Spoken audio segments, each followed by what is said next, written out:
തീവ്രവാദത്തിനെതിരെ ശബ്ദമുയർത്തിയും ലോകരാജ്യങ്ങളുടെ കൂട്ടായ പ്രവർത്തനങ്ങൾക്ക് ആഹ്വാനം ചെയ്തു പ്രധാനമന്ത്രി നരേന്ദ്രമോദി G20 ഉച്ചകോടിയിൽ. ഇന്നലെ വിവിധ രാജ്യതലവന്മാരുമായി കൂടിക്കാഴ്ച നടത്തിയ മോദി ഇന്ന് ബ്രിട്ടീഷ് പ്രധാനമന്ത്രിയുമായും അർജന്റീന പ്രസിഡന്റുമായും കൂടിക്കാഴ്ച നടത്തും.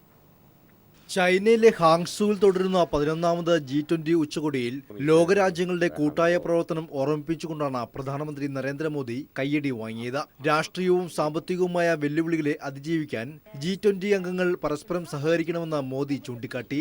ഭീകരവാദം പ്രോത്സാഹിപ്പിക്കുന്നവരെ ഒറ്റപ്പെടുത്തണമെന്നും ഇതിനെതിരെ യോജിച്ച് മുന്നേറണമെന്നും മോദി ഉച്ചകോടിക്കിടെ ബ്രിക്സ് നേതാക്കളുടെ യോഗത്തിൽ ആവശ്യപ്പെട്ടു. Chinese president Xi Jinping, Australian പ്രധാനമന്ത്രി മാൽക്കം ടേൺബുൾ, സൗദി അറേബ്യൻ കിരീടാവകാശി മുഹമ്മദ് ബിൻ സൽമാൻ രാജകുമാരൻ എന്നിവരുമായി മോദി ചർച്ച നടത്തി.